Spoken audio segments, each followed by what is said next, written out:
Приветствую вас на канале Техревизор. В этом рейтинге 2025 года рассматриваем топ-5 процессоров, которые можно купить, если выделено на это дело примерно 20 тысяч рублей. Сумма не маленькая, а значит, возможно, и компьютер у вас не самого бюджетного уровня. Поэтому не хотелось бы купить непонятно что, переплатив по незнанию. В процессе рейтинга я расскажу, какие процессоры для каких сборок подойдут, с какими задачами справятся, с какими не справятся, какие характеристики у каждого и что они вообще значат. Найдется вариант и для домашнего ПК, и для офисного, и для рабочего, игрового, недорогого. В общем, под разные запросы подберем процессор. А чтобы вы могли узнать актуальную стоимость моделей из этого рейтинга, я оставлю в описании под видео ссылки на маркетплейсы. Прежде чем продолжить, подпишитесь на канал и нажмите колокольчик, чтобы не пропустить выход новых обзоров и рейтингов. Ну а теперь приступим. На пятом месте рейтинга Intel Core i5-13400F. Это самый бюджетный процессор в рейтинге, поэтому если ваш бюджет далековат от 20 тысяч рублей, можете рассмотреть этот i5.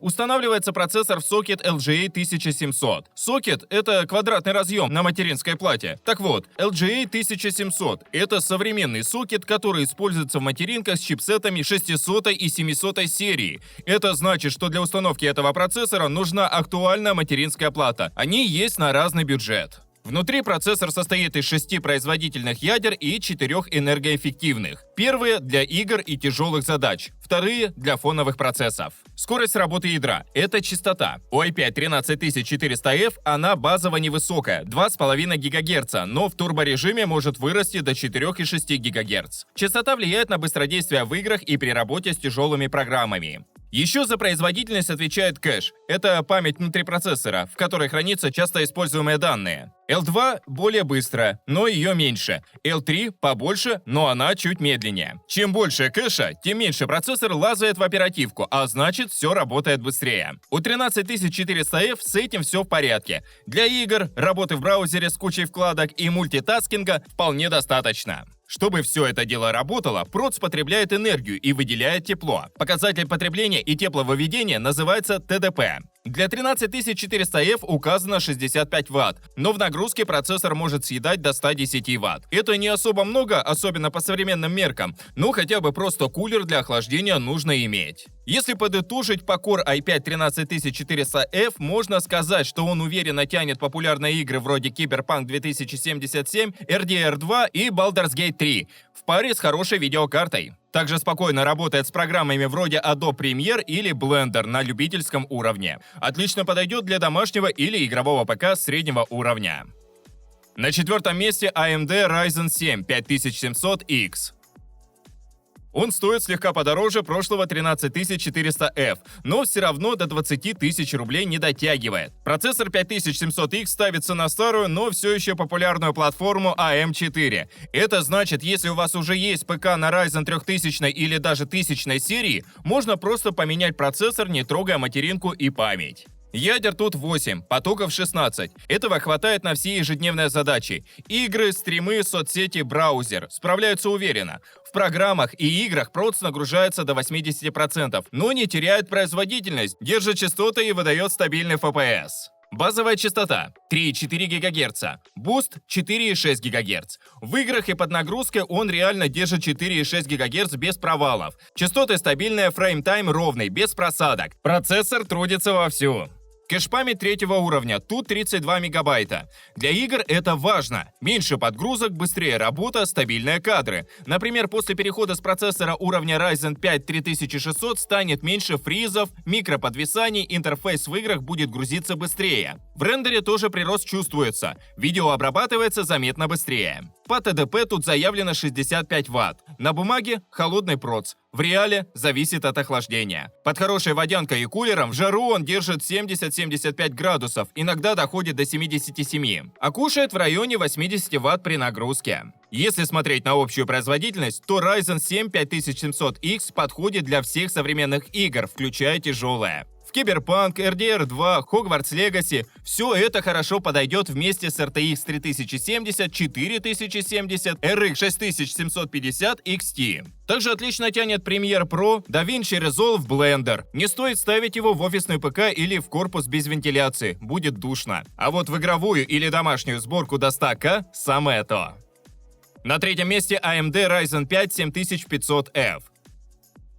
Он подходит для сборок на платформе AM5, что открывает путь к памяти DDR5 и интерфейсу PCI Express 5.0. Но будьте готовы. Встроенной графики у проца нет, поэтому дискретную видеокарту ставить придется обязательно. У процессора 6 ядер и 12 потоков. Золотая середина для систем среднего уровня. Такого набора хватит и для игр, и для работы в Photoshop, и даже для стримов или рендерингов на начальном уровне. Это не топ, но и не слабак. Нормальный крепкий среднячок. Тактовая частота начинается с 3,7 ГГц и поднимается до 5 ГГц в бусте. В реальности под полной нагрузкой держит на уровне 4,8-4,9 ГГц. В играх это позволяет держать стабильный FPS без рывков, особенно если вместе с процессором стоит видеокарта уровня RTX 4060 или RX 6700 XT. Объем кэша для второго уровня 6 МБ, для третьего 32 МБ. Это значит, что процессор не будет задумываться при переключении между задачами или в сложных сценах в играх. Например, в Cyberpunk 2077 или Baldur's Gate 3 он ведет себя очень стабильно.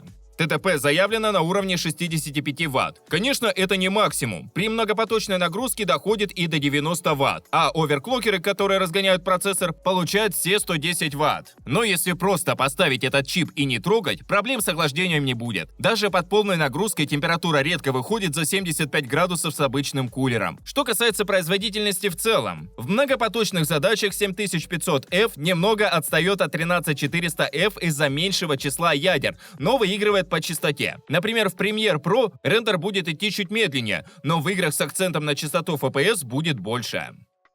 Вторая строчка рейтинга. За Intel Core i5 14400F. Процессор, который можно рассмотреть для современных игр в Full HD и даже 2К. Для монтажа, стримов, обработки фото, программирования и подобного уровня задач. В офисный ПК ставить смысла нет, там проц не раскроет всю свою производительность. А системы по 3D-моделирования, тяжелый рендер и 4К гейминг 14400F просто не потянет. Работает этот процессор на сокете LGA 1700. Это значит, что к нему подойдут материнки с чипсетами B760, H610 или Z790. Поддерживает и DDR4, и DDR5. Можно сэкономить, оставив старую память, или взять что-то посовременнее, если хочется с запасом на будущее. Под капотом у i5 14400F 10 ядер и 16 потоков, из них 6 производительных и 4 энергоэффективных. Такая гибридная архитектура хорошо показывает себя в многозадачности. Пока один поток тащит рендер, остальные спокойно держат браузер, Discord и OBS. Базовая частота у производительных ядер – 2,5 ГГц, в бусте – до 4,7 ГГц. Для игр этого хватит с головой. В 2К разрешении он спокойно вытягивает 60 FPS Cyberpunk 2077, Hogwarts Legacy или любые баталии в Warzone без просадок по кадрам. Объем кэша L2 – 9,5 МБ, L3 – 20 МБ. Это серьезный бонус. Данные не приходится каждый раз тянуть из оперативки, и в ресурсоемких задачах это реально ощущается. Например, при рендере видео в DaVinci Resolve скорость отклика выше, сцены переключаются быстрее. Официально заявленный ТДП – 65 Вт, но в реальных задачах он может кушать до 140 до 150 Вт. Поэтому боксовый кулер – так себе идея. Лучше поставить нормальный башенный кулер на 4 тепловые трубки. Тогда и шум будет умеренный, и температура в пределах 70-80 градусов. Если планируете покупать кулер, можете посмотреть у нас на канале рейтинг лучших кулеров на 2025 год. В нем собрали 10 лучших вариантов под разные процессоры и бюджет. Лидером рейтинга стал AMD Ryzen 5 7600X. Взял его на первое место из-за универсальности. Такой процессор можно поставить в сборку и с видеокартой, и без видеокарты. И при этом ПК будет тянуть не только офисные задачи, но и какие-нибудь посерьезнее. Устанавливается в последний сокет AMD AM5. По ядрам и потокам тут все просто. 6 ядер, 12 потоков. Не рекорд, но для игр, монтажа и большинства бытовых задач этого более чем достаточно. Все работает быстро, без подвисаний, и в рендеринге он ведет себя уверенно, если задач не слишком много. Тактовая частота – одна из сильных сторон. Уже на старте он дает 4,7 ГГц, а в бусте – до 5,3 ГГц. И это не просто цифры на коробке. В играх, Photoshop или при кодировании видеопроцессор действительно работает на высоких частотах, выдавая приличный запас мощности. Кэш памяти тоже не пожалели. 6 мегабайт L2 и 32 мегабайта L3. Это позволяет уменьшить обращение к оперативке и ускоряет работу с тяжелыми файлами. Особенно это полезно в играх или в тех же рабочих программах, где проц активно обрабатывает данные. Что-что, а вот ТДП у Ryzen 5 7700X не слабый. В базе заявлено 105 Вт, а по факту в тяжелых задачах он может потреблять до 120 и греться прилично. Даже с хорошим воздушным кулером температура может доходить до 90 градусов, поэтому кулер сюда нужен серьезный, простенький башенный не спасет. Тем не менее, для геймерской или рабочей сборки среднего уровня Ryzen 5 7600X – отличная база. Он легко потянет современные игры с RTX 4060 и даже с RTX 4070. Спокойно справится с монтажом в Premiere и легким 3D. А встроенная графика RDNA 2 позволит стартануть без видеокарты. А для тех, кто присматривает альтернативу от Intel, есть i5-14600KF. Этот процессор немного выходит за рамки 20 тысяч рублей, буквально на пару тысяч, но при этом у него такая же высокая тактовая частота и в общей сумме 14 ядер. Только видеоядра нет. Поэтому, если есть желание переплатить процентов 10-15 и получить еще больше FPS, можете рассмотреть Intel Core i5-14600KF. На этом мой рейтинг подошел к концу. Стоимость всех моделей рейтинга можно посмотреть по ссылкам, оставленным в описании и закрепленном комментарии. Подписывайтесь на канал, ставьте большие пальцы вверх, а также не забывайте включить уведомления, чтобы первыми узнавать о новых рейтингах и обзорах техники. А с вами была команда канала Техревизор.